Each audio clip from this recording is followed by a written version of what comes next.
The news today is that Gary Lineker seems to be booked for doing Match of the Day or whatever it is this weekend. So he's not being fired or suspended by the BBC, which I think is the right call. However, we now learn Carol Vorderman is also tweeting quite interesting tweets and appearing on other television programmes discussing what's going on. Not only does she highlight the sort of continued corruption in this present government, the PPE scandals. How can a government that is so entrenched in corruption and illegality, and when there are so many investigations ongoing to identify that illegality or whitewash it, how can a government that is so enmeshed, mired, entrapped in such corruption and such illegality go on about illegal migrants? It's so clearly a distraction. She says it's important that people who have a voice speak up about this appalling and corrupt government. So it's wonderful to see the love and support for Gary Lineker today. As for the illegal immigration bill, I read it as the immigration bill which is itself illegal. Now, it is certainly possible to have an illegal law. Various people have made comments in the last few days on my YouTube account saying, is it possible to have an illegal bill? The reality is absolutely. A law which passes through Parliament, even if it gets that far, is then tested in the courts to see whether or not it can be applied or whether it can work. If it cannot work, it is effectively an illegal or an illicit law. A law which is either pointless or wrong, and then it needs amending, changing, or repealing. And this is a law which is definitely wrong. And it's criminalising exactly the victims rather than the people responsible for the crime. I have no problem with criminalising smugglers and traffickers. I think that's not the way forward, because this is a global issue and it's very difficult for one nation to take on the role of global policeman. We simply don't have the authority. And what we consider to be illegal will simply move to another shore. Much better, if we want to eradicate smuggling and trafficking, which we do, is to start with the people being smuggled and trafficked, and to put forward clear and considerate education. That doesn't mean ramping out more ridiculous slogans saying that if you come to the UK via the Channel, you will never be able to come to the UK again, you will be deported, your potentially viable claim will be dismissed. That's not the way forward.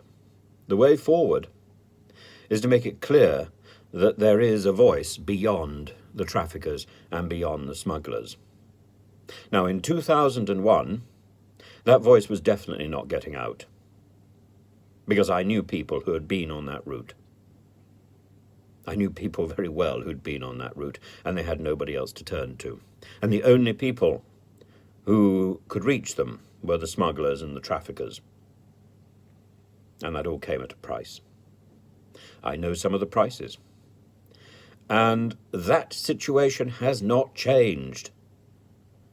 We're supposed to be a country which prides itself on our media. But our media, culture, sport, is run by a series of twits and has been so for some time. We've had more DCMS ministers than there are grains of sand in the seashore. In the space of 20-odd years, I think we've had 17 ministers. It is utterly, utterly absurd. Utterly absurd. And this is we should be measuring the quality of our society by the quality of our culture.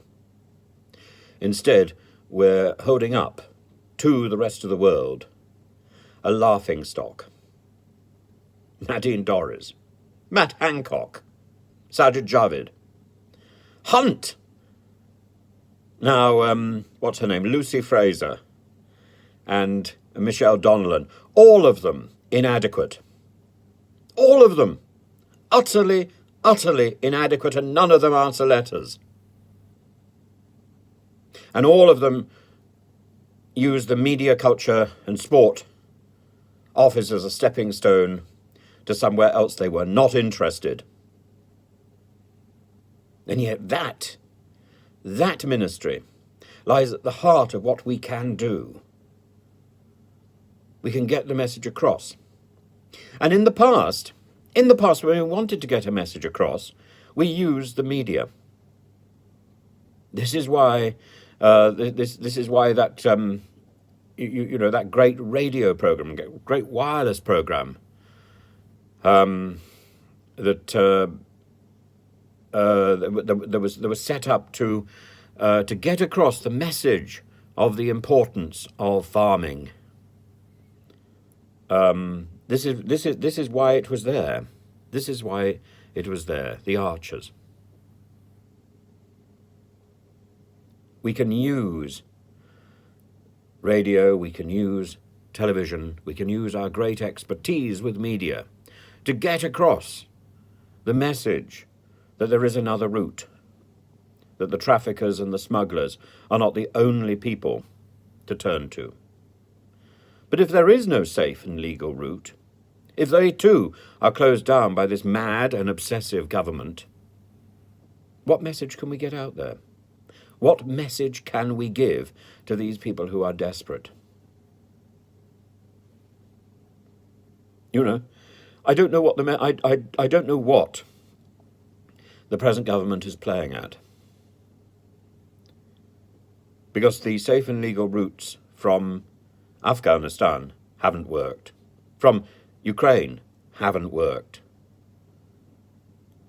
So where are the other safe and legal routes? We need to harness goodwill, and we actually need an injection of new thought, and that I suggest is going to come from people from abroad, because actually we're demonstrating very, very adroitly that we in this country no longer know how to think outside the box. So we need someone outside the box to guide us. And I don't know where to look. Maybe we should look at Albania. Maybe we should look to Albania for a lead. Because it's not going to come from Westminster, is it? I would be really grateful if somebody from Westminster would actually get in touch and explain what is the value of Suella Braverman's new law. What actually is the value of the Nationality and Borders Act, except in anticipation of this new law. It's all a chess game by a series of mad and malicious individuals.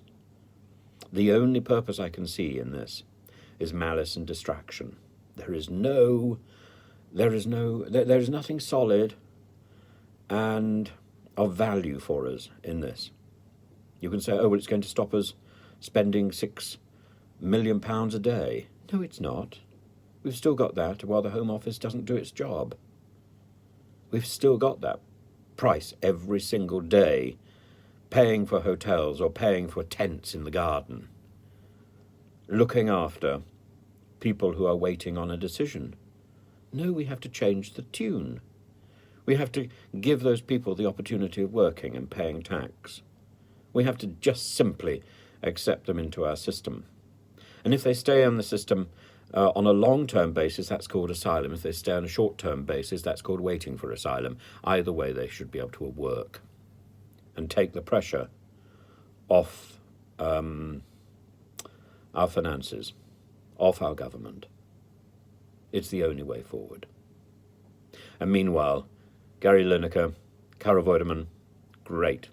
Great to hear there's somebody who is standing up and saying, this is wrong. This is appalling, this is immoral, and this is almost certainly illegal.